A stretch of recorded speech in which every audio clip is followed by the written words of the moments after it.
진짜 오랜만이 많네요. 잘 지내셨어요? 예, 감사합니다. 우리 시간 또 함께 마음을 모아 주님 바라보며 예배하길 소망합니다. 우리가 5월 또 첫 주 예배예요. 또 가정의 달이고 또 그런 와중에 또 이제 부모님 뵈러 또 이제 또 멀리 떠나신 분도 있고 또 반대로 이제 반갑게 반가운 얼굴들이 있네요. 또 먼 곳에 있다가 또 이렇게 들어오신 분들도 있고 이런데 정말 우리가 오늘 이 예배를 통하여서 하나님이 우리 아버지심을, 우리가 또 주님의 자녀임을, 또 그 주님께서 주시는 그 은혜로 우리가 자녀됨의 그 은혜를 누리는 시간 되길 소망합니다. 여러분 성경에 보면은 긍휼이라는 단어가 많이 등장하죠. 긍휼. 그래서 하나님이 우리를 긍휼히 여기신다라고 이야기를 합니다. 그리고 히브리서 말씀에 보면은 우리가 이 긍휼하심을 의지하여 우리가 때를 따라 돕는 은혜를 얻기 위하여 은혜의 보좌 앞으로 담대히 달려나간다라고 이야기를 합니다. 여러분 이 긍휼이라는 게 무슨 뜻일까요? 긍휼. 이게 히브리어의 긍휼이라는 단어를 다 찾아보면은 라함이라는 단어를 사용하고 있거든요. 근데 이 라함이라는 단어에는 긍휼이라는 뜻도 있는데 자궁이라는 뜻이 있어요. 자궁. 그러니까 이 긍휼이라는 게 무엇이냐면은 그 마치 어머니가 그 아기를 자궁에서 잉태해서 이 아기가 출산하기까지 이 아기를 온전히 자궁에서 품으면서 이 아기가 안전하게 자랄 수 있도록 그 목숨을 다하여 지키고 돌보는 그 마음이 바로 긍휼이다라고 이야기를 하는 겁니다. 그것이 바로 우리 하나님이 저와 여러분들을 그렇게 여기시는 그런 마음이라는 거죠. 어머니가 자궁에 품듯이 우리를 품으시면서 우리를 보호하시고 지키시고 우리가 온전히 주님 안에서 자라나기를 바라시는 게 바로 우리 아버지 하나님의 마음이다. 그것이 긍휼이다라는 말이죠. 여러분 우리가 오늘 이 예배를 통하여서 우리를 그렇게 품으시는, 우리를 긍휼히 여기시는 그 아버지 하나님만을 우리가 바라보길 소망합니다. 그 긍휼하심의 그 사랑이 얼마나 큰지, 또 그 사랑이 얼마나 높고 놀라운지 우리가 깨닫고 그 주님의 사랑 안에 거하며 우리가 그 주님의 사랑 앞에, 그 은혜 앞에 우리의 온 마음을 들여 찬양하며 주 앞에 나가는 시간 되길 소망합니다. 우리 시간 다 함께 기도하실게요. 기도하시겠습니다. 우리 기도하실 때에 하나님 이 시간 우리를 긍휼히 여기시는 그 주님의 사랑 가운데에 우리가 온전히 거하길 소망합니다. 마치 어머니가 그 아기를 태어나기 전에 그 자궁에서 품고 그 목숨을 다하여 그 아기를 지키려고 했던 것처럼 우리 아버지 하나님께서 우리의 삶을 긍휼히 여기심으로 말미암아 우리가 그런 존재 안에 있음을 우리가 확신하는 시간 되게 하여 주시고, 그로 말미암아 우리가 우리를 향한 주님의 사랑이 얼마나 크고 높고 놀라운지 우리가 경험하며 그 주님의 은혜를 우리가 온 마음 들여 찬양하며 나아갈 수 있는 시간 될 수 있도록 주여 우리를 붙들어 주시옵소서. 우리 다 함께 주 앞에 기도하며 나가도록 하시겠습니다. 기도하시겠습니다. 하나님 감사합니다. 아버지 하나님 우리를 긍휼히 여기시는 그 주님으로 말미암아 아버지 하나님 우리가 더욱더 주님의 사랑 가운데서 아버지 하나님 우리가 자라나며 우리가 성장하며 우리가 그리스도와 온전한 연합을 이루며 아버지 하나님 우리가 주님께서 허락하시는 그 새하늘과 새 땅의 기쁨을 만끽할 수 있음을 고백합니다. 아버지 하나님 주여 간구합니다. 주여 우리를 품으시는, 우리를 긍휼히 여기시는, 우리를 온전하게 보호하시는, 우리를 의의 길로 인도하시는 아버지 하나님의 그 사랑이 모든 한 사람 한 사람 가운데에 부어질 수 있는 시간 될 수 있도록 하여 주시옵소서. 아버지 하나님 우리는 연약하나 우리는 주님을 뒤돌아서나 여전히 우리를 품에 안으시고 기다리시고 다시 한 번 더 되돌이키시는 그 아버지 하나님의 은혜가 이 시간 가운데 모든 사람 가운데 충만하게 부어질 수 있는 시간 될 수 있도록 하여 주시사 아버지 하나님 우리가 주님의 그 한량없는 사랑 앞에 우리가 낯짝 엎드려 나갈 수 있는 시간 될 수 있도록 주여 은혜 허락하여 주시옵소서. 그 사랑 경험함으로 말미암아 그 은혜를 우리가 온 삶을 들여 찬양하게 하여 주시고 그 주님을 우리 입술로 고백하며 선포하게 하여 주시고 아버지 하나님 우리 가운데 선포되는 말씀 가운데 우리가 더욱더 순종하며 하나님의 뜻과 계획 가운데 거하며 나갈 수 있는 우리 인생 되길 소망하오니 아버지 하나님 주여 우리를 긍휼히 여기시고 주님의 은혜 보좌 가운데로 우리 인도하시고 주의 자비와 사랑으로 덮어주시옵소서. 아버지 하나님 이 시간 우리가 주님의 은혜를 의지합니다. 우리를 긍휼히 여기시는 그 주님의 사랑과 자비로 말미암아 우리가 온전히 주님 안에 거하며 주님으로 말미암아 다시 한 번 더 일어서며 새롭게 될 수 있는 시간 될 수 있도록 주여 함께하여 주시옵소서. 감사드리며 살아계신 예수님의 이름으로 기도합니다. 아멘. 우리 다 함께 사도신경으로 신앙 고백하며 주 앞에 나가겠습니다. 전능하사 천지를 만드신 하나님 아버지를 내가 믿사오며 그 외아들 우리 주 예수 그리스도를 믿사오니 이는 성령으로 잉태하사 동정녀 마리아에게 나시고 본디오 빌라도에게 고난을 받으사 십자가에 못 박혀 죽으시고 장사한 지 사흘 만에 죽은 자 가운데서 다시 살아나시며 하늘에 오르사 전능하신 하나님 우편에 앉아 계시다가 저리로서 산 자와 죽은 자를 심판하러 오시리라. 성령을 믿사오며 거룩한 공예와 성도가 서로 교통하는 것과 죄를 사하여 주시는 것과 몸이 다시 사는 것과 영원히 사는 것을 믿사옵나이다. 아멘.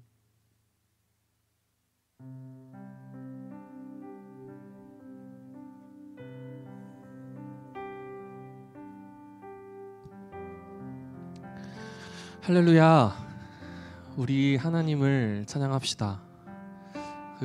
좀 떨어져 있는 사람도 있고 가까이 있는 사람도 있는데 옆에 한번 보면서 이렇게 좀 인사해 볼까요?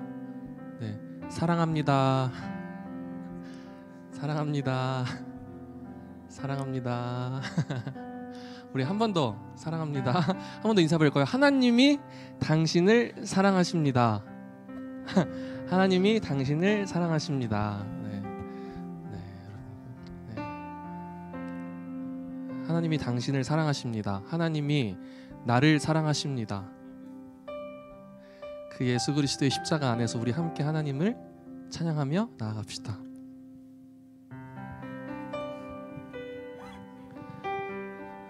성령 하나님, 우리를 예수께로, 예수님, 우리를 성부 아버지께로 주님 인도하여 주십시오. 내 영이 당신을 바라봅니다. 성령이여 우리를 예수께로, 예수여 우리를 아버지께로, 아버지 우리를 예수께로, 예수여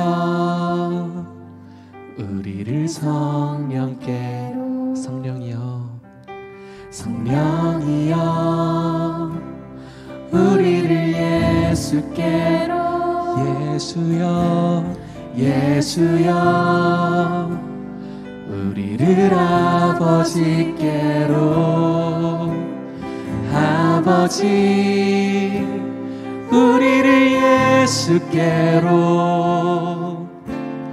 예수여 우리를 성령께로 인도하소서,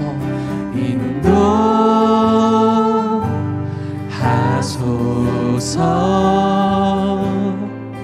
그 친밀한 사랑으로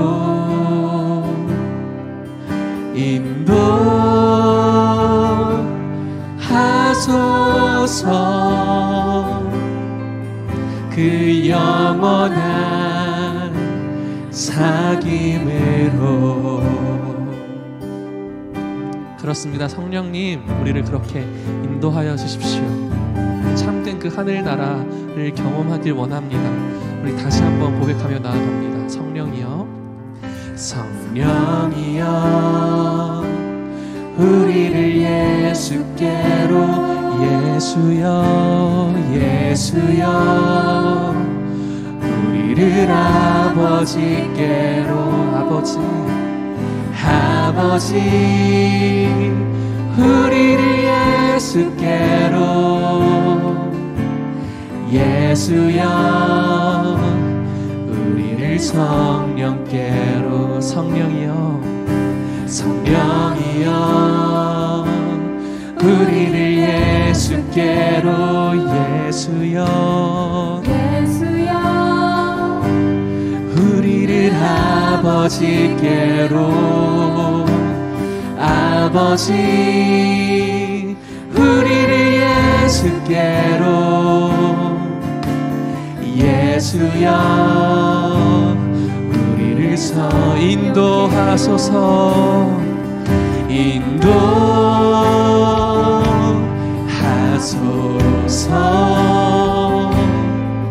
그 친밀한 사랑으로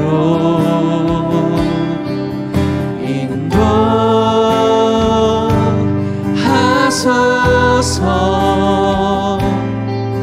그 영원한 사귐을 인도하소서 인도하소서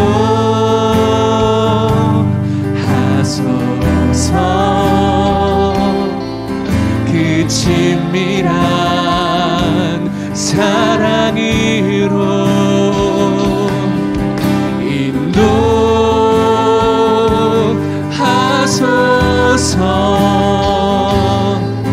그 영원한 우리 하나님을 의지하며 다시 한번 고백합니다.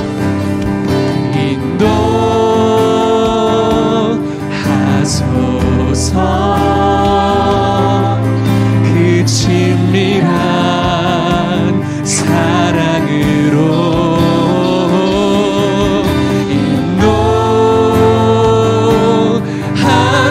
인도하소서 그 영원한 우리 마지막으로 주님 내 영혼을 인도하십시오. 그 친밀한 사랑 안에 들어가길 원합니다. 그 친밀한 사랑으로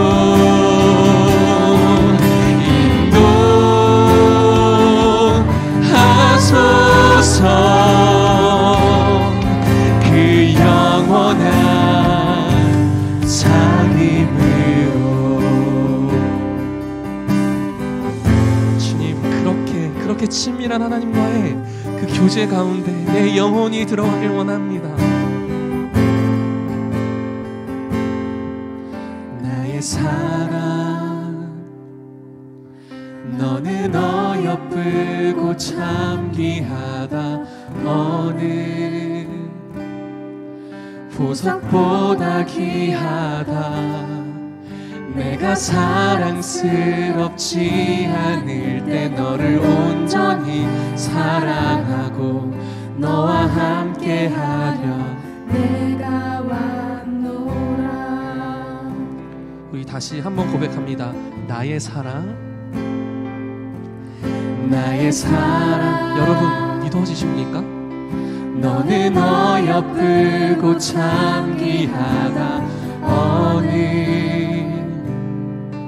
보석보다 귀하다. 내가 사랑스럽지 않을 때 너를 온전히 사랑하고 너와 함께하려 내가 왔노라. 우리 그 주님의 마음을 구하며 나아갑니다. 주님의 나라와 뜻이 나의 삶 속에 임하시며 주님 알기를 주만 보기를 소망해. 네 주님 저는 소망합니다. 거룩히 살아가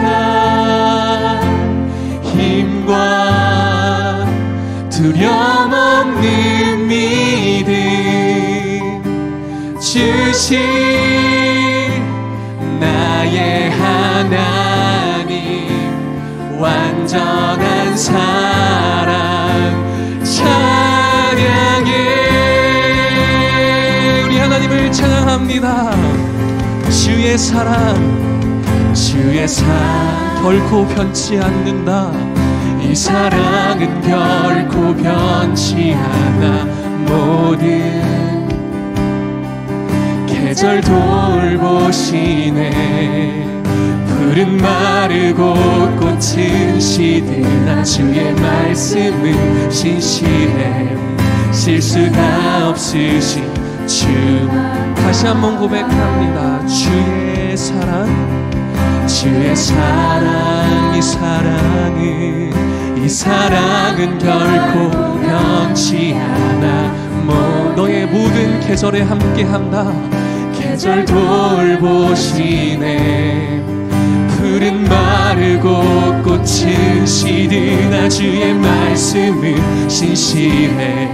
실수가 없으신 주만. 그렇습니다. 주님은 실수가 없으십니다. 그 나라를 구합니다. 주님의 나라와 뜻이 나의 삶 속에 임하시며 주님 알기에 주님 수만 보기를 소망해.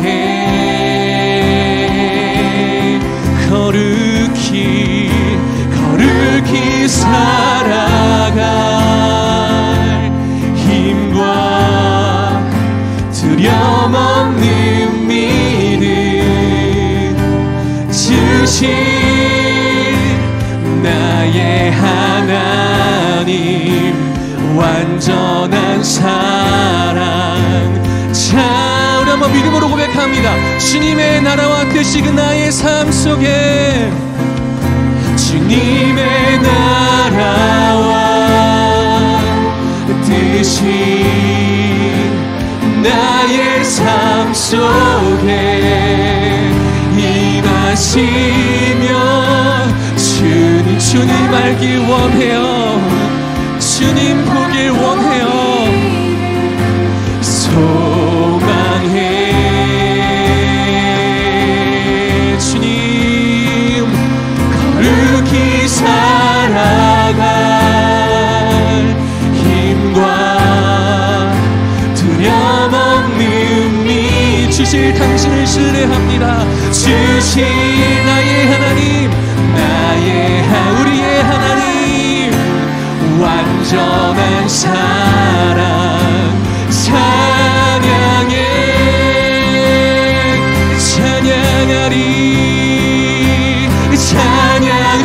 찬양하리. 만군의 당신은 햇살이십니다. 영원히 함께 하시네. 존귀하신 사랑의 왕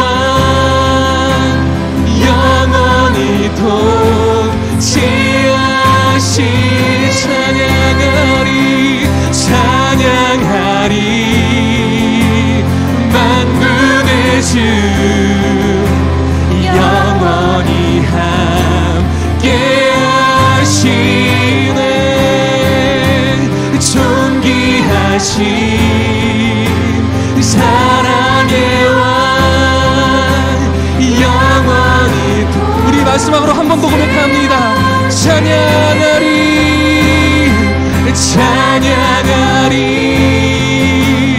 만군의 주 주님 나와 함께 하셨습니다. 이 자리까지 우리와 함께 오셨습니다. 존귀하신 사랑의 왕 영원히 통치하신 주님의 나라와 뜻이 주님의 나라와 뜻이 나의 삶 속에 임하시며 주님 알기를 주만 보기를 소망해. 주님 거룩히 살아갈 힘과 두려움 없는 믿음 주신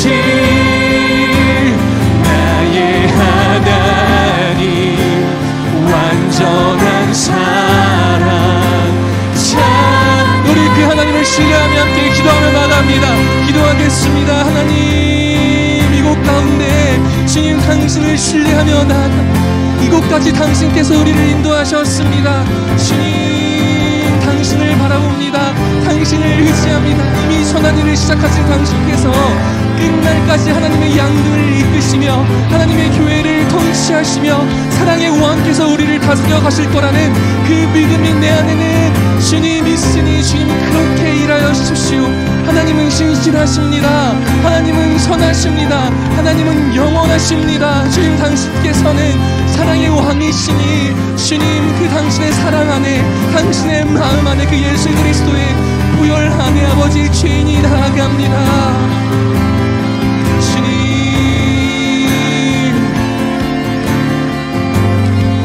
주님의 나라와 뜻이 나의 삶 속에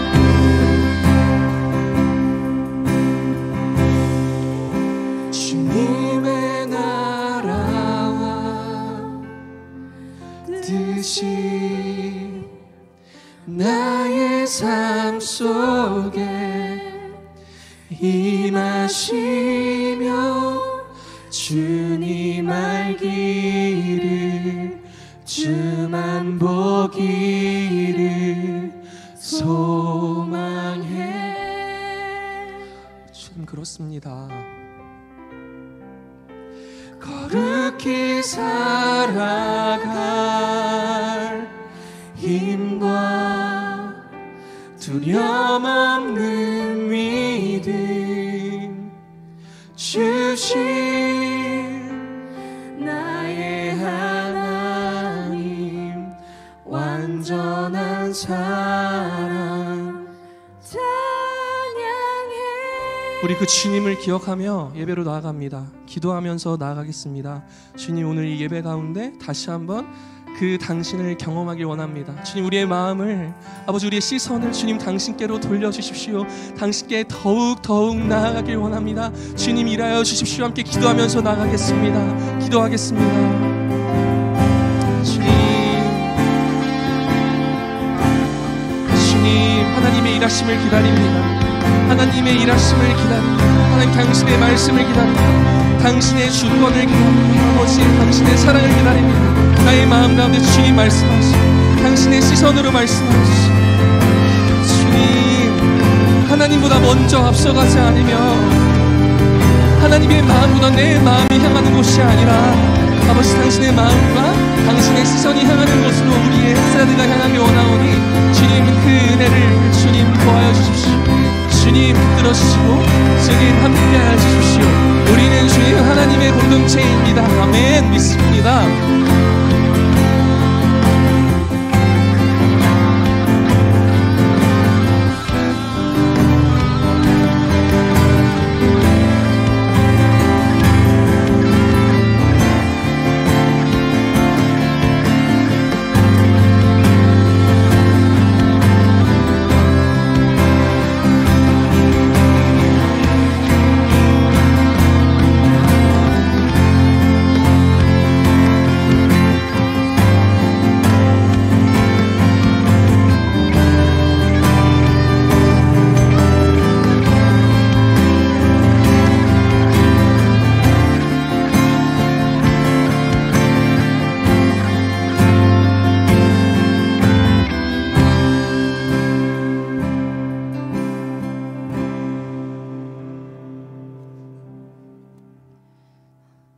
하나님, 오늘도 햇세드 공동체가 함께 모여 예배할 수 있게 하심에 감사합니다. 우리는 우리의 약함을 바라보며 좌절하고 무너질 때가 많습니다.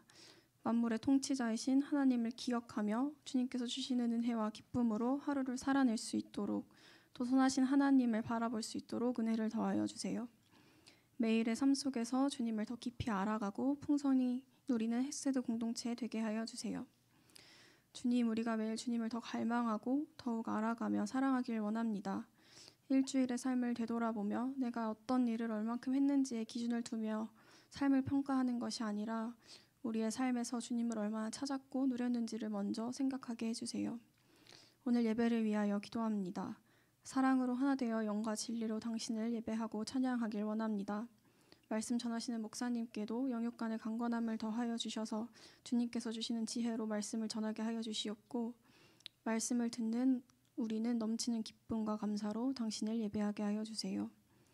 예배의 모든 순간을 주님께서 주관하여 주실 것을 믿으며 오늘 예배 가운데에서도 신실하게 일하실 하나님을 기대합니다. 예수님의 이름으로 기도드렸습니다. 아멘.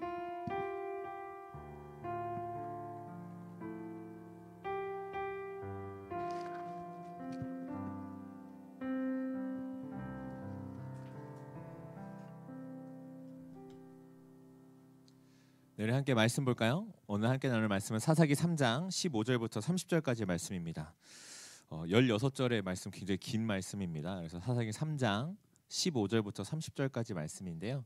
여러분들 성경책 있으신 분들은 성경책 찾으시고 저와 여러분들 서로 한 절씩 교독하면서 읽어 나가길 원합니다. 사사기 3장 15절부터 30절까지 말씀 제가 먼저 읽고 마지막 30절 함께 읽도록 하겠습니다. 제가 먼저 읽겠습니다. 이스라엘 자손이 여호와께 부르짖음에 여호와께서 그들을 위하여 한 구원자를 세우셨으니 그는 곧 베냐민 사람 게라의 아들 왼손잡이 에웃이라.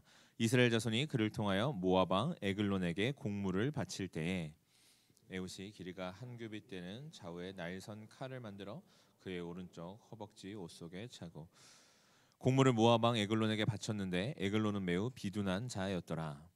에웃이 공물 바치기를 마친 후에 공물을 메고 온 자들을 보내고 자기는 길갈 근처 돌 뜨는 곳에서부터 돌아와서 이르되 왕이여 내가 은밀한 일을 왕에게 아뢰려 하나이다 하니 왕이 명령하여 조용히 하라 하매 모셔 선 자들이 다 물러간지라. 에웃이 그에게로 들어가니 왕은 서늘한 다락방에 홀로 앉아 있는 중이라. 에웃이 이르되 내가 하나님의 명령을 받들어 왕에게 아뢰 일이 있나이다 하매 왕이 그의 좌석에서 일어나니 에웃이 왼손을 뻗쳐 그의 오른쪽 허벅지 위에서 칼을 빼어 왕의 몸을 찌르매 칼자루도 나를 따라 들어가서 그 끝이 등 뒤까지 나갔고 그가 칼을 그의 몸에서 빼내지 아니하였으므로 기름이 칼날에 엉겼더라. 에웃이 현관에 나와서 다락문들을 뒤에서 닫아 잠그니라. 에웃이 나간 후에 왕의 신하들이 들어와서 다락문들이 잠겼음을 보고 이르되 왕이 분명히 서늘한 방에서 그의 발을 가리우신다 하고 그들이 오래 기다려도 왕이 다락문들을 열지 아니하는지라. 열쇠를 가지고 열어본즉 그들의 군주가 이미 땅에 엎드려져 죽었더라. 그들이 기다리는 동안에 에웃이 피하여 돌 뜨는 곳을 지나 스이라로 도망하니라. 그가 이르러 에브라임 산지에서 나팔을 불매 이스라엘 자손이 산지에서 그를 따라 내려오니 에웃이 앞서가며 그들에게 이르되 나를 따르라. 여호와께서 너희 원수들인 모압을 너희 손에 넘겨 주셨느니라 하매 무리가 에웃을 따라 내려가 모압 맞은편 요단강 그때 모압 사람 약 10,000명을 죽였으니 모두 장사요 모두 용사라. 한 사람도 도망하지 못하였더라. 그날에 모압이 이스라엘 수하에 굴복하매 그 땅이 80년 동안 평온하였더라. 아멘. 여러분 이 말씀 가지고 우리의 약함이 강함이 된다는 것이라는 제목으로 함께 말씀을 나눌 텐데요.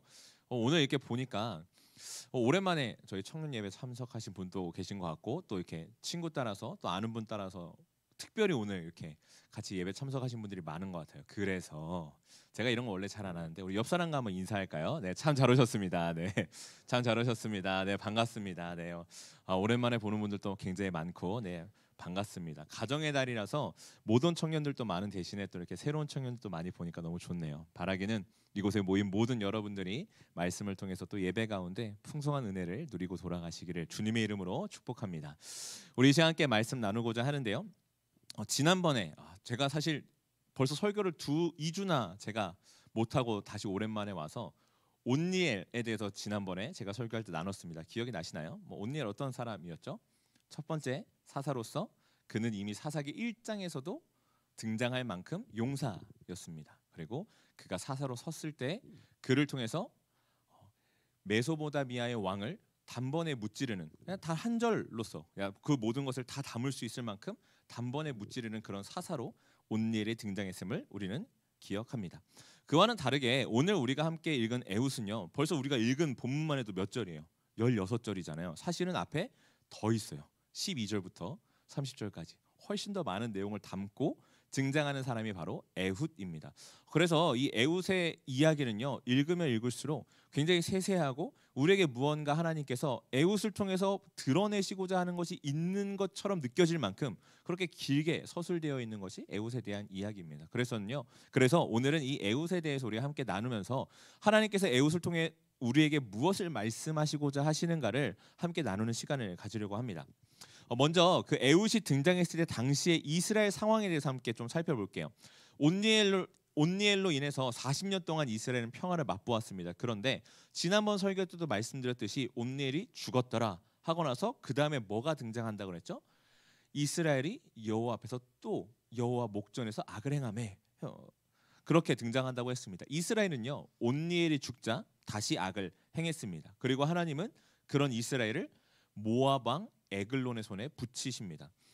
그런데 이렇게 이스라엘이 자신들의 죄악으로 인해 마주했던 그 결과, 그 위기는 이전에 온니엘이 등장하기 전에 마주했던 그 위기와 결과보다는 훨씬 더 좀 심각해 보입니다. 13절과 14절의 말씀인데요, 제가 읽겠습니다. 13절과 14절 말씀 부탁드릴게요. 에글론이 암몬과 아말렉 자손들을 모아 가지고 와서 이스라엘을 쳐서 종려나무 성읍을 점령한지라.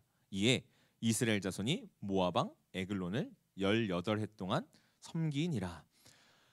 모압 왕 에글론이요, 암몬과 아말렉 자손들 연합군을 모아서 이스라엘을 공격했습니다. 그런데 여기서 우리가 좀 두 가지를 살펴보려고 해요. 첫 번째는 하나님께서 이스라엘이 점령당했을 때 어디를 점령당했다고 말씀하시나요? 종려나무 성읍이 점령당했다라고 말씀하세요. 이 종려나무 성읍은 여리고성과 그 일대를 이야기합니다. 여리고성이 이스라엘에게 어떤 의미였나요? 이스라엘이 하나님의 명령에 따라서 가나안 땅에 들어갈 때 그들이 어떠한 것도 하지 않고 하나님의 명령에 순종함으로 인해 전쟁을 승리할 수 있다라는 것을, 그 견고한 성을 무너뜨릴 수 있다라는 것을 경험한 곳이 바로 여리고 성이었습니다. 이스라엘에게는요, 굉장히 의미 있는 장소가 바로 여리고 성이었다는 것이죠. 그런데 지금 그곳이 어떻게 됐대요? 점령을 당했대요. 이것을 통해서 하나님이 이스라엘에게 말씀하시는 것 무엇일까요? 이스라엘, 지금 너희가 다른 나라에, 그 모압 왕 에글론의 손에 붙여진 것 누구 때문이다? 하나님께서 너희를 붙이신 것이다. 너희가 나의 힘으로 이 성을 점령했던 것처럼 이 성을 빼앗긴 것, 그건 역시 내가 한 것이다. 하나님께서 분명하게 말씀하시는 것이죠. 또 하나 우리가 살펴볼까요? 어떤 부분을 살펴보려고 하냐면 14절에 보면 18해 동안 섬겼다라고 되어 있습니다. 이전에 온니엘이 등장하기 전에 메소포타미아 왕에게 몇 년을 점령당했을까요? 8년을 점령당했습니다. 그리고 8년이 지나서 이스라엘은 하나님께 부르짖었습니다. 근데 지금 몇 년이래요? 18년, 18해를 지나서 그제서야 하나님께 부르짖었다고 얘기를 합니다. 어떤 상황을 이야기할까요? 그만큼 이스라엘이요, 죄에 익숙해져 가고 있다라는 거예요. 에글론의 지배를 받고 18해 동안이나 지날 만큼 하나님을 찾지 않습니다. 그들이 얼만큼 타락했는지를 이 말씀을 통해 우린 보면서 동시에 그 죄에 점점 감각이 무뎌지고 있는 이스라엘을 우리는 발견하게 되는 것입니다. 이런 이스라엘임에도 불구하고 하나님은 어떻게 하십니까? 사사인 에훗을 세우십니다. 15절의 말씀인데요, 우리 15절의 말씀을 함께 읽겠습니다. 이스라엘 자손이 여호와께 부르짖음에 베냐민 사람 게라의 아들 왼손잡이 에훗이라. 이스라엘 자손이 그를 통하여 모압 왕 에글론에게 공물을 바칠 때에, 말씀은 하나님께서 사사를 세우셨다, 구원자를 세우셨다라고 얘기하면서 에훗이라는 사람을 짠 등장시킵니다. 근데 이 에훗에 대해서 설명하는 것에서도 마찬가지로 두 가지를 좀 살펴보려고 해요. 첫 번째는 에훗에 대해서 무엇이라고 얘기하나요? 게라의 아들 왼손잡이 에훗이다라고 이야기를 합니다. 원어상으로 봤을 때 이 왼손잡이라는 얘기는 오른손에 장애가 있는, 오른손을 온전히 사용하지 못하는 이라는 의미를 가지고 있다고 합니다. 그때 당시의 사람들, 성경에도 보면 오른손이 힘과 능력을 상징할 때 사용되는 것을 많이 보게 돼요. 그런 사회 문화 속에서 오른손을 사용하지 못한다는 것은 지금처럼 난 왼손잡이야, 우린 다르잖아, 난 특별해, 이게 아니라 죄송해요. 네, 그게 아니라 그 사람은 사회적으로 배척당할 수밖에 없는 그런 위치에 있는 사람이었다는 것이죠. 무시당할 수밖에 없는 사람이었다는 것입니다. 또 한 가지 살펴보려고 하는데요, 그에 대해서 설명하면서 마지막에 15절 마지막에 뭐라고 얘기해요? 이스라엘 자손이 그를 통하여 모압 왕 에글론에게 공물을 바쳤다라고 이야기를 합니다. 여러분, 사사예요. 구원자로 등장합니다. 그런데 우리가 물론 온니엘밖에 아직 안 살펴보았지만 온니엘 등장할 때 어떻습니까? 용사였죠. 그는 앞장서서 이스라엘을 정복한 그 메소포타미아 왕의 그 군대를 무찌르는 사람으로 등장합니다. 근데 에훗은 어떤 사람이래요? 그 모압 왕 에글론에게 공물을 바치는 사람이었습니다. 굳이 비교하자면 예수님 시대로 따지자면 뭐 세리 정도 되는 사람처럼 보일 수도 있을 만한 그런 위치에 있는 사람이었어요. 즉 이스라엘에 있는 사람들의 세금을 걷어서 로마에게 줬던 그런 세리와 같이 어떻게 보면 당시 이스라엘의 지배를 받고 있는 상황 속에서 자신들이 지배를 당하고 있는 그 상황에 순응하여 살아가고 있는 사람 중에 하나가 바로 에훗이었다라는 것입니다. 그러니까 왼손잡이로서 사람들에게 좀 낮게 보이는, 무시당할 만한 그런 존재였고 동시에 공물을 바치고 있는, 그래서 그 지배당하는 것에 그냥 그대로 순응하고 살아가고 있었던 그 에훗의 모습을 보면 우리가 보기에 에훗이 이런 사람이 사사? 구원자? 괜찮을까라는 생각이 듭니다. 이런 에훗에 대해서 사실은 그때 당시에 사람들이 바라보았던 시각을 나타내는 그런 구절들이 여러 가지가 있는데 그중에 대표적인 거 하나 가져오면요, 이건 것 같아요. 모압 왕 에글론이 에훗과 어떻게 했습니까? 독대를 했죠. 심지어 어땠어요? 그의 허벅지에 칼이 있었음에도 불구하고 그 칼을 검문하지도 않고 가까이하여 독대합니다. 이걸 통해서 우리가 알 수 있는 것은요, 당시의 사람들이 얼마나 에훗을 약하게 보았는가, 혹은 얼마나 에훗과 모압 왕 에글론이 안면이 익숙한, 그래서 이 사람을 신뢰할 만한 친한 그런 관계 속에 있었는가 우리가 알 수 있다는 거죠. 어느 방향이었든 에훗은 사사와는 조금 어울리지 않는 그런 사람이었습니다. 그리고 하나님께서는 그런 에훗을 사사로 구원자로 세우셔서 이스라엘을 구원하십니다. 이러한 에훗의 등장, 그리고 에훗의 상황, 그리고 이스라엘의 상황을 통해서 하나님께서 우리에게 알려주시고자 하시는 것은 매우 분명합니다. 그것은 무엇이냐면 하나님은 우리가 생각하는 아주 일반적이고 당연한 방식으로만 일하시는 분이 아니라는 사실입니다. 오늘 말씀을 천천히 살펴보면요, 에훗은 꽤나 많은 준비를 했던 것 같아요. 칼도 좌우로 날선 검을 언제 어디로 베고 찔러도 괜찮을 만한 그런 칼을 준비했다는 거 봐서 꽤 많은 준비를 했던 것처럼 보이기도 합니다. 또 이 에훗 보면요, 본인이 원래 계획했던 건지 아니면 처음에 공물을 가지러 갔을 때 시도하려고 했다가 실패해서 다시 돌아간 건지는 모르겠지만 그가 갔다가 다시 돌아오면서 다른 사람들을 다 보내고 혼자서 다시 결심하여 가는 모습 또한 우리가 보게 됩니다. 우리는 자세한 건 알 수는 없지만 적어도 이것만은 분명히 알 수 있을 것 같아요. 무엇이냐면 에훗의 당시의 그 상황, 사람들이 에훗을 바라보는 그 시선으로 말미암아 에훗은 기회를 잡을 수 있었다라는 거예요. 남들이 보기에는 약점처럼 보일 수 있는 그 왼손잡이라는 그것, 남들이 보기에는 어떻게 저런 사람이 사사가 될 수 있어라고 볼 수 있는 모압 왕 에글론에게 공물을 바쳐왔던 그의 그동안의 모습을 통해 에훗은 무엇을 할 수 있었다고요? 모압 왕 에글론과 독대할 수 있는 기회를 얻을 수 있었습니다. 어떤 사람들은 이렇게 얘기를 해요. 다른 사사들처럼 멋있게 앞장서서 싸우고 전쟁에서 승리해야지 사사가 비겁하게 몰래 돌아가서 좀 대화할 수 없을까 해서 가서 이렇게 푹 찔러서 죽인다, 암살하고, 그게 사사로선 좀 모양 빠지지 않아? 이렇게 얘기할 줄 모릅니다. 여러분 근데 한번 생각해 보세요. 만약에 당시에 왼손잡이여서 사람들에게 무시를 당했던 에훗이 갑자기 등장해서 하나님께서 나를 사사로 세우셨다, 나를 따르라 라고 했다면 이스라엘 사람들이 그를 따랐을까요? 아무도 안 따랐을 겁니다. 에훗이 그가 가지고 있는 그 한계를 이용하여 그 한계 속에서 그가 할 수 있는 최선을 다했을 때, 그가 할 수 있는 일을 했을 그때, 그래서 에글론 왕을 죽였을 그때에 비로소 이스라엘 사람들은 에훗의 이야기를 듣기 시작합니다. 하나님은 이 모든 것을 아시고 그렇게 에훗을 사용하십니다. 이스라엘의 부르짐을 듣고 사사를 세워 이스라엘을 구원하셨습니다. 하지만 하나님은 그 사사의 힘과 능력으로 이스라엘이 구원받았다라는 생각을 하지 않기를 원하셨습니다. 그래서 온니엘이라는 어쩌면 흠이 없고 완벽한 사사를 세우셨지만 지난번에도 나눴죠. 그 끝이 어땠다고요? 온니엘이 죽었더라. 그는 영원하지 못함을, 그의 구원은, 그가 했던 그 이스라엘을 구원했던 사건은 영원하지 않음을 하나님께서는 분명하게 이스라엘에게 알리십니다. 오늘 에훗을 통해서는 어떻게 알리십니까? 그의 그 연약함을 통해서, 그렇게 연약한 자까지도 들어서 쓰시는 그 하나님을 통해서 하나님은 이스라엘의 이 반복되는 역사 속에서 그들이 구원받을 수 있는 유일한 길은 하나님 한 분이라는 것을 계속해서 말씀하고 계신 것입니다. 영원하고 완전하신 그 하나님, 그를 왕이요 그를 구원자로, 그를 사사로 삼을 그때의 이스라엘은 비로소 영원한 그 평화를 누릴 수 있음을 계속해서 말씀하고 계신 것입니다. 그래서 하나님은 이 에훗을 통해서 이스라엘을 구원하시죠. 에훗이 갑니다. 그래서 그가 외칩니다. 에브라임 산지에서 나팔을 불어요. 그러자 이스라엘 사람들이 와서 모압 모든 군대를 무찌릅니다. 그러고 나서 그들이 80년간 평화를 누리죠.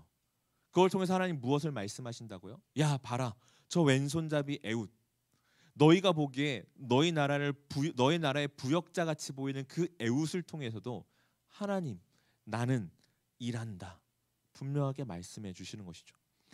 이런 하나님의 의지와 하나님의 뜻은요, 에훗의 이름에서도 그 의미가 드러납니다. 에훗의 이름의 뜻이 무엇인지 아십니까? 에훗의 이름의 뜻이 무엇이냐면요, 이런 의미예요. 힘은 어디서 나오는가, 혹은 영광은 어디에 있는가, 이런 의미를 가지고 있는 것이 바로 에훗의 이름입니다. 우리는 이런 찬양을 부르죠. 약한 나로 강하게, 이런 찬양을 부릅니다. 그런 찬양을 부르면서 우리는 이런 생각을 많이 해요. 아, 나는 너무나 지금 약하지만 하나님께서 능력을 주시고 힘을 주시고 잘되게 하시고 그래서 이것을 극복하게 하실 거야. 우리는 그런 기대를 많이 합니다. 그래서 비록 지금은 내가 좀 연약하고 남들에 비해 가진 것 없고 부족해 보이지만 하나님이 내게 능력을 주심으로 말미암아 그 모두를 뛰어넘어 내가 더 좋아질 것이라고, 비로소 더 강해질 것이라고 생각을 하죠. 그리고 그렇게 되었을 때 우리는 그 기도가, 그 찬양이 내 삶에서 응답되었다라고 이야기를 합니다. 근데 여러분 생각해 보십시오. 하나님이 그렇게 일하시나요? 정말 하나님께서 약한 나를 강하게 하신다라고 할 때 그 약한 내가 강하게 되는 것이 그런 것인가요? 우리도 모르게 자꾸 기독교를 능력의 종교로 만들고 있음을 보게 됩니다. 근데 하나님은 그렇게 일하시는 분이 아니시죠. 하나님이 우리를 통해서 일하실 때 우리에게 세상이 말하는 탁월함을 주셔서 그를 통해 다른 이들을 다 이기고 정상에 앉게 하심으로 그렇게 우리를 강하게 하지 않으시는 분입니다. 만약에 그렇다면 오른손을 사용하지 못하는 에훗을 사용하실 그때에 갑자기 사용하지 못했던 오른손에 힘이 생겨서 오른손으로 막 사람들을 무찌른다던가, 아니면 오른손을 사용하지 못해서 왼손밖에 쓰지 못하는 에훗의 그 왼손에 하나님께서 놀라운 힘을 주셔서 말씀에 그렇게 기록되어야 되지 않겠습니까? 에훗이 왼손으로 모압 사람들 10,000명을 때려 죽였더라, 뭐 이런 게 기록되어야 되지 않겠어요? 그런데 어떻게 기록되어 있습니까? 에훗은요, 모압 왕 에글론을 죽이고 도망칩니다. 그리고 아까 얘기한 것처럼 에브라임 산지에서 나팔을 불어요. 그리고 그 나팔 소리를 듣고 이스라엘 사람들이 함께 가서 모압의 용사 10,000명을 죽입니다. 그 어디에도 에훗이 용사가 되었더라, 에훗이 그의 힘을 발휘했더라, 에훗이 수많은 사람들을 죽였더라, 에훗의 왼손이 갑자기 능력에 더해졌더라, 그런 얘기가 전혀 없다라는 것이죠. 에훗은요, 자신이 가진 한계에서 할 수 있는 일을 했고 하나님은 그런 에훗을 통해 이스라엘을 구원하셨습니다. 이걸 통해서 우리가 기억해야 될 것, 알아야 될 것은 하나님께서는 분명히 약한 자들을 통해서 일하신다라는 사실입니다. 그런데 그렇게 일하실 때 그들이 가지고 있는 약함을 180도 완전히 바꿔서 강함으로 만들어서만 사용하시는 것이 아니라, 여러분 그렇게 일하실 수도 있습니다. 하나님은 그런 능력이 있으신 분이세요. 그런데 그렇게만 일하시는 것이 아니라 그것은 아주 일부일 뿐, 하나님께서는 우리의 약함을 통해 어떻게 일하시냐면 본인의 전능하심을 드러내십니다. 하나님은 우리의 약함을 통해 모든 상황 속에서 그런 우리를 통해서도 자신의 뜻을 충분히 펼치시고 이루어 가실 수 있는 분이심을 나타내십니다. 그런 우리를 통해 자신이 이 세상과 우리의 삶을 다스리시는 그 왕이심을 보이심으로 그 연약한 자를 통해서도 능히 하실 수 있으신 자신을 보이심으로 그렇게 일을 하시는 것이죠. 우리의 상식을 뛰어넘어 약함을 강함으로 만들어 가시는 분이 하나님이시라는 것입니다. 이것은요, 이 에웃 바로 뒤에 나와 있는 삼갈이라는 사사의 이야기를 통해서도 알 수가 있습니다. 이 삼갈도 한 절밖에 등장하지 않는데요. 사사기 3장 31절입니다.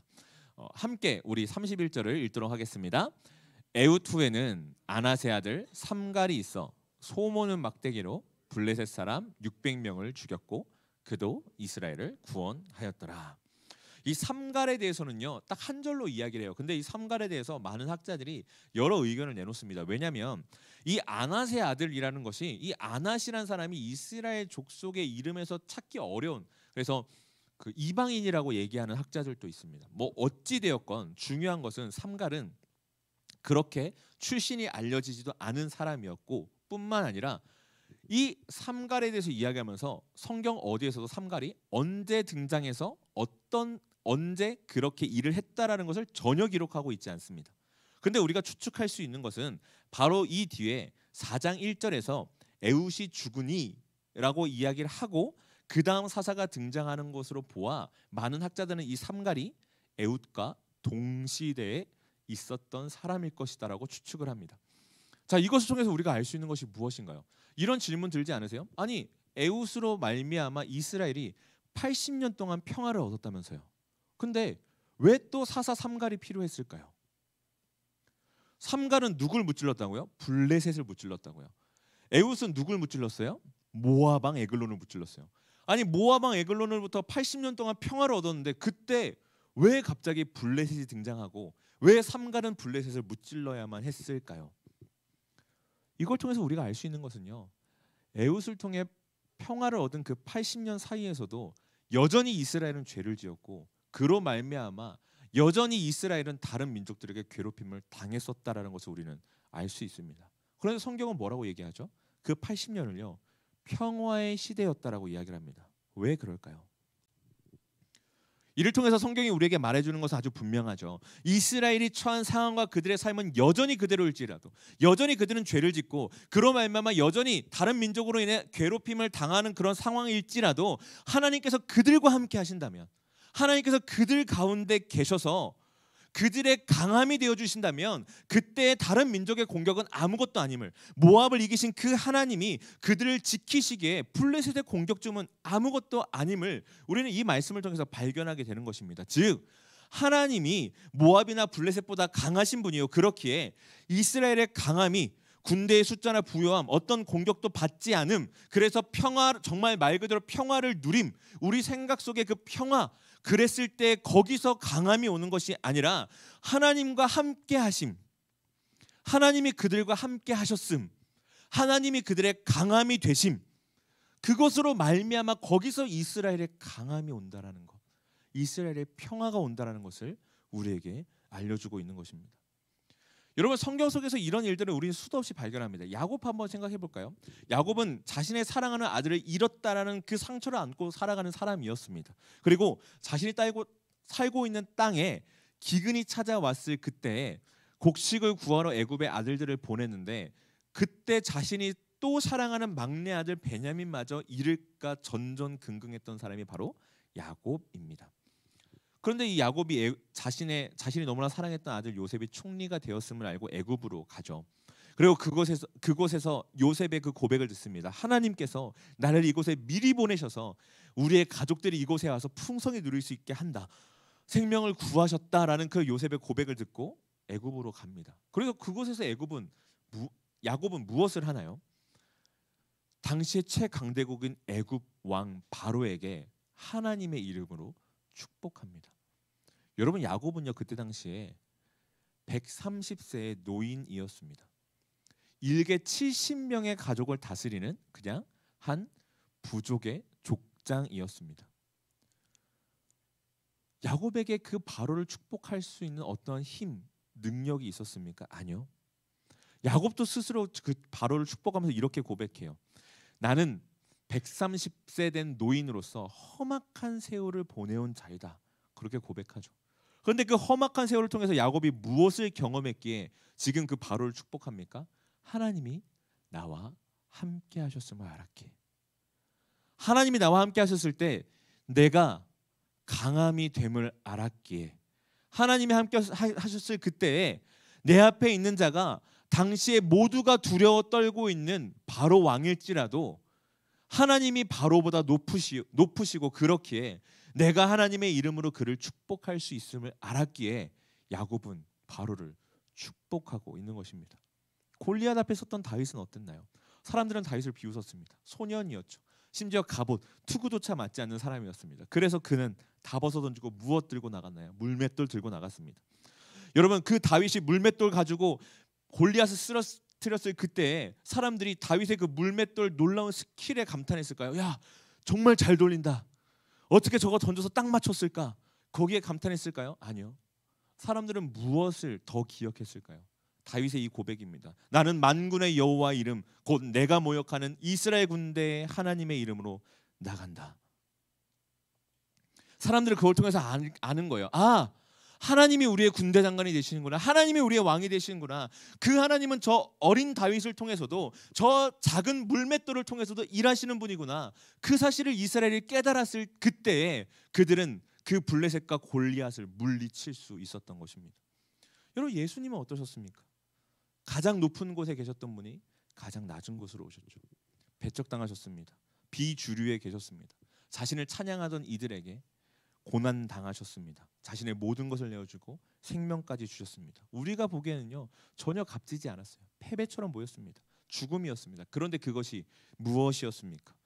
실상은 그 어떤 것보다 값지고 영원한 완전한 승리였습니다.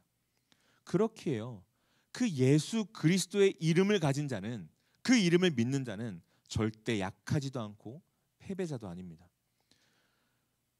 비록 우리가 보기에는 우리가 세상에서 야곱처럼 한 작은 족속의 족장같이 작아 보일지라도, 에훗과 같이 모두가 아무렇지 않게 사용하는 오른손조차 쓰지 못하는 그런 작은 자같이 보일지라도, 다윗과 같이 갑옷조차 입을 수 없는, 사람들이 보면서 아이고 저래도 되겠어라고 생각하는 그런 존재일지라도, 예수님과 같이 시골 나사렛의 목수의 아들일지라도, 그 예수 그리스도의 이름의 능력을 믿으며 그 이름을 가진 자는 하나님이 우리 인생의 왕이실 뿐 아니라 모든 만물의 주인이요 왕이심을 알고 나아가는 자는 그 하나님의 권세와 능력, 승리까지 완전히 소유한 자요, 그것을 누리는 자가 된다라는 것입니다. 그래서 사도행전에 베드로가 이렇게 고백하죠. 사도행전 3장 6절입니다. 안진뱅이가 어떻게 고백합니까? 베드로가 이르되 은과 금은 내게 없거니와 내게 있는 이것을 내게 주노니 나사렛 예수 그리스도의 이름으로 일어나 걸으라. 지금 베드로가 이렇게 선언할 수 있는 이유는 무엇입니까?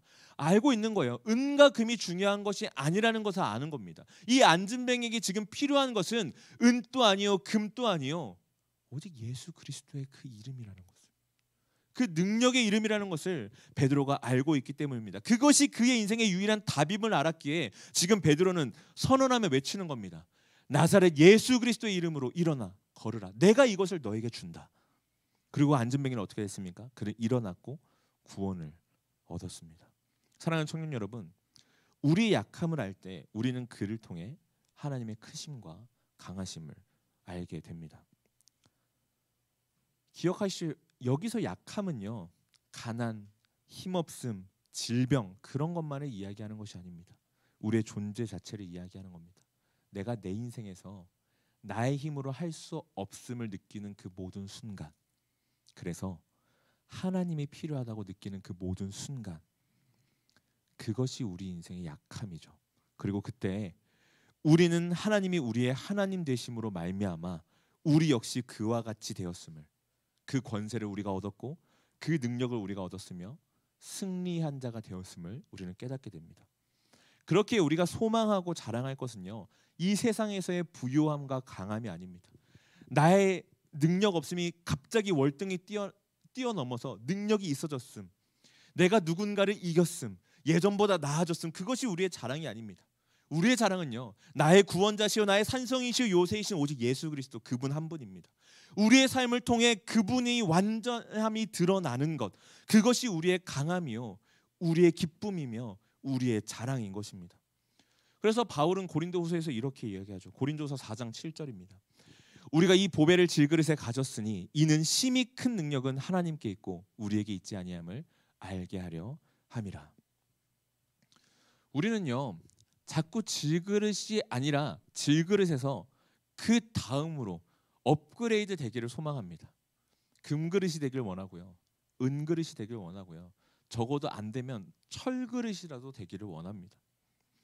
그렇게 됐을 때 우리가 강해졌다라고 생각하며 은혜를 입었다라고 생각해요. 하지만요, 여러분, 바울이 얘기하는 건 뭡니까? 우리에게 중요한 것은 우리가 질그릇에서 넘어서 철그릇, 은그릇, 금그릇이 되는 것이 아니라고 얘기를 합니다. 무엇이라고 얘기해요? 우리가 무엇을 담고 있는가를 드러내는 것이 우리가 해야 될 일이라고 얘기를 합니다.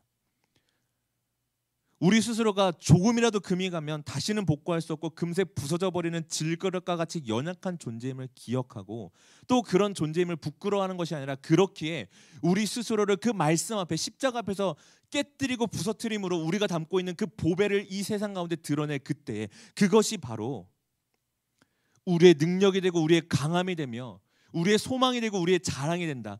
바울이 얘기하는 것이 바로 그것이죠.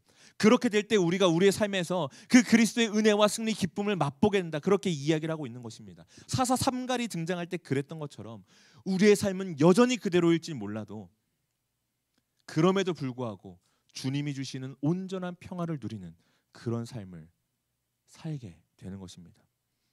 사랑하는 청년 여러분, 세상에서 여러분들이 가지고 있는 약함으로 인해 고민하며 갈등하고 씨름하고 계십니까?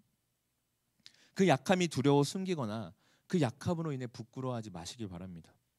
하나님께서는요, 그 약함을 통해 우리를 어떻게 사용하시냐면 더 하나님을 바라보도록 하십니다. 하나님을 더 알고 깊어지게 하시며 우리에게 하나님이 반드시 필요한 존재임을 깨닫게 하십니다. 그러니 사랑하는 청년 여러분, 그 약함을 가지고 주님께 나아가십시오. 금이 가고 깨진 채로 주님께 나아가기만 하면 하나님께서는 우리에게 자신의 그 크고 위대하심, 권세와 능력을 보이실 뿐 아니라 우리 삶 가운데 일하고 계심을, 그 약함을 통해서도 자신의 뜻을 이루어 가시는 그 하나님을 발견하게 하실 것입니다. 그리고 더 나아가서 그를 통해 그렇기에 우리의 약함이 더 이상 약함이 아님을, 하나님이 나의 편이시기에, 나의 아버지시고 나를 통해 일을 행하시기에 더 이상 나의 약함은 약함이 아니라 강함이 됨을 하나님께서 깨닫게 하실 것입니다. 그 하나님을 항상 기억하시며 나의 약함으로 인해 부끄러워하고 숨으며 세상이 이야기하는 그 강함으로 그 약함을 덮으려고 하시는 것이 아니라 그 약함을 주님께 가지고 나아감으로 그때 비로소 누릴 수 있는 이 세상 그 무엇도 줄 수 없는 완전한 승리요 기쁨, 그 은혜를 맛보아 누리시는 저와 사랑하는 청년 여러분들의 삶이 되시기를 주님의 이름으로 소망합니다. 우리 이 시간 함께 찬양하길 원하는데요, 이 찬양 가사를 설교를 준비하고 또 묵상하면서 계속해서 듣고 고백했는데요, 참 찬양 가사를 고백하면 고백할수록 제 스스로를 되게 많이 돌아보게 됐습니다. 나는 과연 이런 고백을 내 삶 가운데 하면서 살아가고 있는가? 나는 이렇게 설교를 준비하면서 그치, 하나님이 나의 강함이시지, 하나님이 나의 능력이시지라고 고백하지만 진짜 그렇게 살아가고 있는가? 사람들이 말하는 그 강함, 그 능력 있음, 그 잘남, 그 뛰어남, 그 잘함, 그런 것들로 자꾸 나를 채우고 덮어가려고는 하고 있진 않는가 돌아보게 됐습니다. 사랑하는 청년 여러분, 우리에게 가장 귀한 것은 예수 그리스도 한 분이십니다. 내 인생에 가장 귀한 것은 그 예수 그리스도를 아는 것, 그것 하나뿐입니다. 우리 이 시간 주님 앞에 우리의 마음을 다해 찬양으로 고백하며 나아가도록 하겠습니다.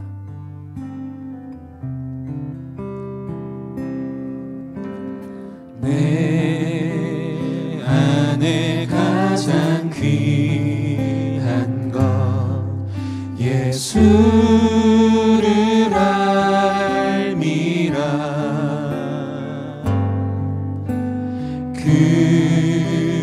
금은보다 더 귀한 것 예수를 알미라. 세상 지식보다 귀한 것, 세상 지식보다 귀한 것 예수를 알미라. 내 안에 가장 귀한 것 예수를 알미라. 예수의 이름, 예수의 이름, 존귀한 그 이름, 예수의 이름, 능력의 그 이름. 우리 한 번 더 처음부터 고백하며 나갑니다. 내 안에 가장 귀한 건, 내 안에 가장 귀한 것 예수를 알미라.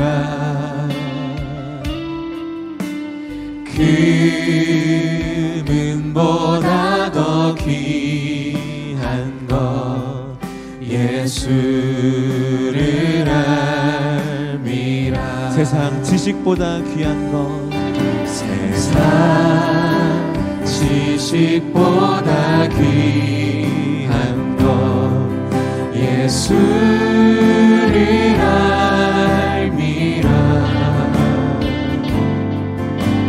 내 안에 가장 귀한 것 예수. 우리 다시 한번 처음부터 고백할까요? 주님, 내 안에 가장 귀한 것은 주님을 아는 것입니다. 내 안에 가장 귀한 것 예수를 알미라. 금은보다 더 귀한 것,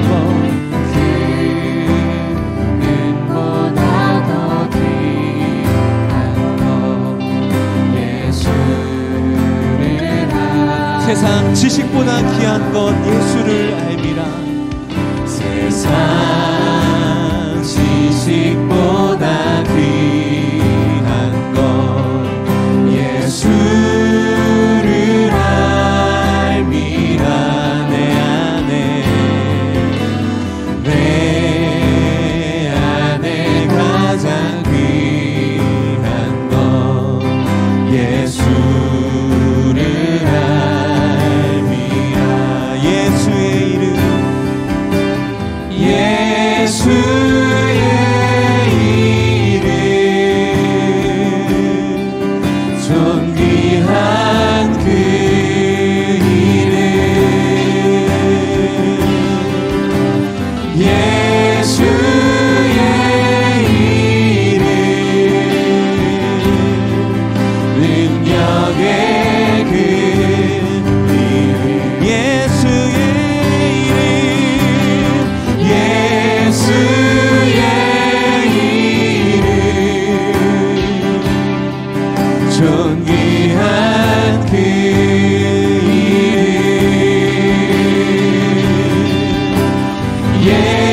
예수의 이름, 능력. 우리 계속해서 고백하며 나갑시다. 예수의 이름, 예수의 이름, 존귀한 그 이름, 예수의 이름, 능력의. 우리 목소리로 주님 앞에 고백합니다. 예수의 이름, 예수의 이름. 주님, 그 이름이, 그 주님이 내게 가장 존귀하시다. 존귀한 그 이름, 그 이름에 강함이 있고 능력이 있습니다. 예수의 이름, 능력의 그 이름. 사랑하는 청년 여러분, 혹시 여러분들 안에 지금 여러분들의 그 삶과 마음을 억누르고 있는 약함이 남들에게는 보이기는 부끄럽고 주님께서 제발 이것을 180도 바꿔주길 원하는 그런 연약함이 혹시 있으십니까? 우리 이 시간 그 모든 것들을 주님 앞에 가지고 나아갑시다. 주님께서는요, 여러분들에게 그 약함을 통해 하나님의 위대하심을 알려주고 계십니다. 주님, 제가 이 연약함이 180도 바뀌기만을 구하고 바라는 것이 아니라 그렇기에 내가 주님이 필요한 자임을 깨닫게 하여 주시옵소서. 나의 약함에만 매몰되고 그곳에 갇혀서 하나님을 바라보지 못하고 어떻게 하면 이것을 해결할 수 있을까? 왜 주님은 나의 기도를 들어주지 않으시는 걸까? 왜 나를 그냥 이대로 여기 머무르게 하시는 걸까? 그렇게 원망하는 것이 아니라 오히려 그 약함을 통해 주님을 더욱더 깊이 알아가는 그 은혜 허락하여 주시옵소서. 그렇기에 내 삶에 주님이 가장 귀하고, 그렇기에 내 삶에 주님이 반드시 필요하고, 그렇기에 내가 주님만을 바라보며 나아가야 됨을 깨달아 아는 제가 될 수 있도록 주님, 저를 붙들어 주시고 오늘 이 시간 저의 마음 가운데, 심령 가운데 말씀하여 주시옵소서. 우리 이 시간 주님 앞에 우리의 연약함을 드리며 나아가며 기도하며 나아갑니다. 기도하겠습니다. 하나님, 주님 이 시간 기도하며 나아갑니다. 나의 연약함을 주님께 나아갑니다. 하나님, 제 연약함을 주님께서 만져주시길 바라는 그 연약함, 제발 나의 삶을 바꿔주시고 나의 그 인생이 180도 바뀌는 그 연약함이 있기 바라는 오늘 말씀을 통해 깨닫는 그 연약함을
이스라엘은 여전히 블레셋으로 인해 괴롭힘을 당했습니다. 하지만 그의 80년은 성경이 분명히 말하기를 평화였다라고 얘기합니다. 왜요? 하나님이 그들과 함께 하셨기 때문입니다. 여전히 그들의 삶은 그대로였고 그들의 연약함은 그대로 있었지만 주님께서 그들의 그 약함을 강함으로 바꾸셨기에 무엇으로요? 함께 하심으로요. 하나님이 그들의 평화를 주시겠노라고 선언하심으로요. 그렇게 하심으로요. 그들에게 강함으로 바꾸셨기에 그들은 평화를 누렸습니다. 우리의 인생 가운데 그렇게 일하시는 하나님을 발견하길 기도합시다. 하나님, 여전히 저는 연약합니다. 여전히 저는 부족합니다. 여전히 저는 제 약함 때문에 불안하고 두렵습니다. 하지만 그곳 가운데도 주님이 여전히 나의 하나님이심을 기억하게 하여 주시옵소서.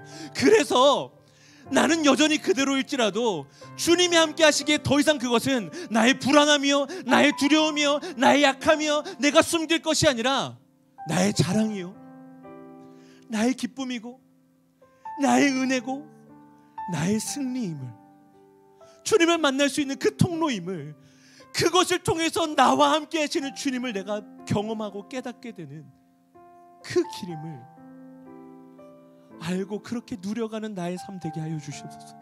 주님, 나를 그렇게 붙들어 주시옵소서. 우리 이 시간 주님 앞에 한 번 더 기도하며 나갈까요? 우리 다 함께 주님 앞에 기도하며 나가겠습니다. 하나님, 저를 붙들어 주시옵소서. 하나님, 나의 그 약함을 통하여 일하시는 그 주님을 바라보게 하여 주시옵소서. 주여, 내가 날마다 깨어지고 그로 말미암아 나와 함께 하시는 주님을, 그 보배 되신 주님을 드러내는 내가 되게 하여 주시옵소서. 우리 이 시간 다 함께 주님 앞에 기도하며 나갑니다. 하나님, 주님, 나를 붙들어 주시옵소서. 하나님, 아버지, 그렇게 나를 붙들어 주시옵소서. 하나님, 그렇게 주여 나의 약함을 말미암아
말씀 앞에 우리의 삶을 드리며 이 시간 기도하며 나아갑니다. 하나님 아버지, 오늘 말씀을 통해 다시 한번 깨닫는 것은 주님의 일하심은 언제나 나의 생각, 나의 기준, 나의 뜻, 나의 계획을 뛰어넘어서 우리는 상상도 하지 못하는 방식으로 그렇게 우리를 인도하시고 이끌어 가시며 완성해 나가신다는 것을 다시 한번 깨닫습니다. 그리고 그 주님 앞에 그렇기에 우리의 삶을, 우리의 기도를, 우리의 연약함을 가지고 나아갑니다. 하나님 아버지, 주님께서는 저의 약함까지도 능히 그 약함을 통해 하나님의 뜻을 이루어 가실 수 있는 분임을 우리는 믿으며 나아갑니다. 그렇기에 더 이상 나의 약함은 부끄러움이나 나의 두려움이나 내가 숨기고 변화되기를 바라는 그 무언가가 아니라 오히려 그 약함을 통해 내가 얼마나 주님이 필요한 존재인지를 깨닫고 주님이 얼마나 크고 놀라우시며 광대하신 분인지를 깨달으며, 그렇기에 나의 인생 가운데 내가 소망을 두고 내가 가장 귀히 여길 것은 주님 한 분임을 깨닫는 그런 통로요 길이 되기를 소망합니다. 하나님, 나의 약함에 매몰되지 않게 하시고 그곳에 갇혀서 주님을 바라보지 못하는 일이 없도록 하시며, 오히려 그를 통해 주님을 더욱더 바라봄으로 주님께서 주시는 그 평화와 은혜와 기쁨과 승리를 마음껏 누리며 살아가는, 그로 말미암아 기뻐하며 주를 찬양하는 일, 그렇게 주를 예배하며 살아가는 우리의 모두의 인생이 될 수 있도록 주님께서 붙들어 주시고 함께하여 주시옵소서. 이 모든 말씀 우리를 너무나 사랑하시는 우리의 아버지 되신 살아계신 예수 그리스도의 이름으로 기도드렸습니다. 아멘. 우리 다 함께 주님 앞에 봉헌하는 시간 갖도록 하겠습니다.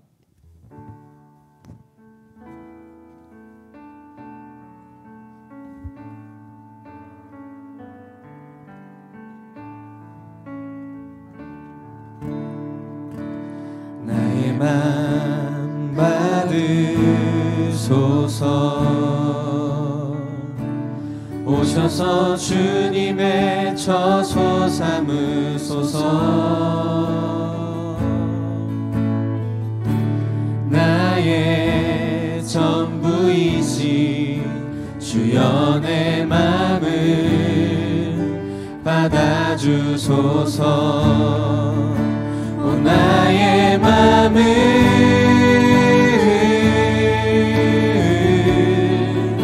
주님께 열었으니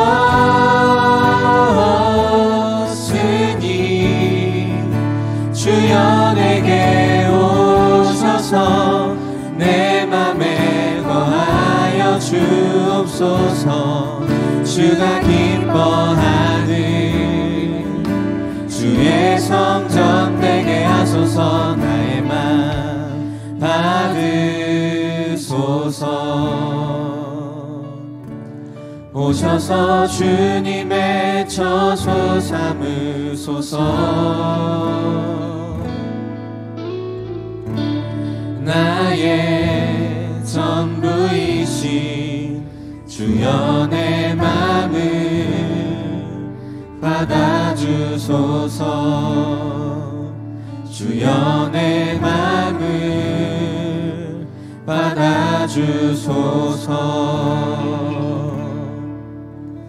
우리 아버지 되시고 우리 인생의 모든 걸음을 신실하게 인도하시며 그렇게 우리의 인생을 통하여 자신을 드러내 보이시고 알려주시는 하나님, 주님 앞에 우리 인생 가운데 주님께서 베푸시는 그 은혜를 기억함으로 이 시간 예배하며 또 예물을 올려드리며 나아갑니다.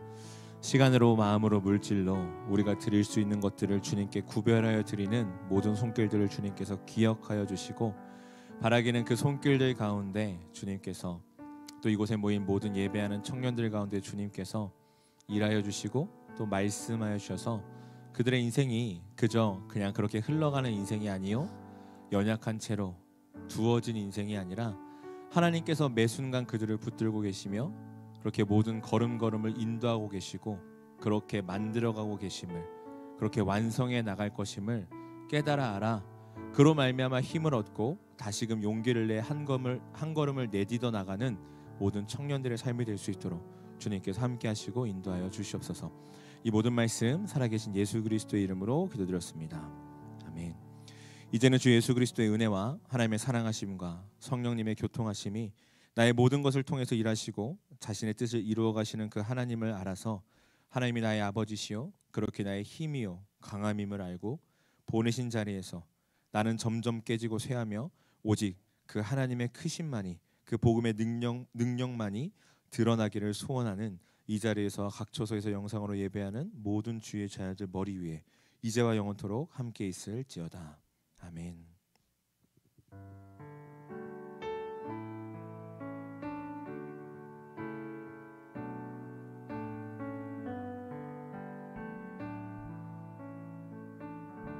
네, 모든 예배를 마쳤습니다. 우리가 정말 들은 말씀과 같이 우리의 약함과 어떠한 결핍과 한계를 의존하는 것이 아닌 우리 삶 가운데 그 전능하신 그 강하신 하나님을 의지함으로 말미암아 저와 여러분 삶 가운데 넉넉히 승리를 얻는 그런 인생 살아가길 주님의 이름으로 축복합니다. 저희 광고하도록 하겠습니다. 오늘 특별히 또 연휴고 또 가정의 달이라고 해서 많은 분들이 또 이제 방문을 해주셨는데요. 저희 좀 특별히 좀 이제 멀리서 오신 분 한번 좀 소개를 했으면 좋겠습니다. 우리 정하경 자매님께서 해외에서 있다가 이제 잠깐 들어오셨는데 잠깐 일어나시면 저희 그냥 박수로 한번 환영하도록 하겠습니다. 잠깐, 예. 안 되면 그냥, 예. 네, 저희 박수로 환영하도록 하겠습니다. 네, 반갑습니다. 네, 앉아주시면 되겠습니다. 네, 저희 오늘 광고가 몇 개 없어요. 제가 간략하게 말씀드리도록 하겠습니다. 네, 두 번째 광고예요. 저희 5월 일정 중에 5월 19일 주일날 이제 우리가 예배는 드리고 안 드리면 안 되니까 드리고 이제 아우팅 나가서 좀 이제 놀라고 합니다. 서로 이제 좀 교제하고 하나 되는 시간을 가지려고 하고요. 이거 지금 리더들이 준비를 하고 있는데 여러분 기대하는 마음 가지고 요때 시간 꼭 킵해 놓으시길 바랍니다. 마지막 광고예요. 저희가 원래 단기 선교 광고를 이제 4월까지 했었는데 아직 좀 모집이 덜 돼서 좀 더 광고를 하려고 합니다. 8월 4일부터 8월 11일까지 일주일 기간으로 저희가 말레이시아로 저희 교회 차원에서 광고를 단기 선교를 나가려고 하고요. 여러분 이한신 안은경 선교사님께서 말레이시아에서 사역을 하고 계신데 34년을 그곳에서 사역을 하셨다고 해요. 34년을. 여러분 이것이 의미한 게 뭔지 아십니까? 그분께서 완전 그 선교의 그 백지화 같은 그 상황 가운데에서 가셔서 복음을 전하시고 교회를 세우시고 그곳에서 이제 목회자를 이루심으로 말미암아 그 사역의 모든 순간 가운데 하나님의 그 일하심을 이 두 분의 선교사님께서 목도하셨다는 겁니다. 그래서 우리가 여기 가서 우리가 가서 뭐 얼마나 하겠어요. 근데 가면은 우리가 그 선교사님으로부터 그 하나님의 그 큰 일, 그 열방 가운데 계신 그 아버지 하나님이 우리의 그러한 제한된 시선을 넘어서 얼마나 광활하게 일하시는 분인지 우리가 경험하는 시간 될 겁니다. 그래서 여러분 혹시나 정말 그 크신 하나님을 기대하고 싶다, 그 경험하고 싶다라는 마음이 계신 분들은 여러분 신청하셔서 우리가 좀 함께 했으면 좋겠습니다. 우리 청년 중에도 집회 몇 분이 지금 고민하고 있고 또한 지금 이제 많은 분들이 좀 신청을 하고 있거든요. 아직 조금 덜 됐어요. 그래서 마음 있으시면은 신청하셔서 정말 크신 하나님 우리가 이번 기회에 같이 경험하며 그 은혜를 누렸으면 좋겠습니다. 네, 이상 광고를 마치고요. 우리 각자 흩어져서 집에서 모임하는 시간 가지도록 하겠습니다. 여러분 사랑으로 축복합니다.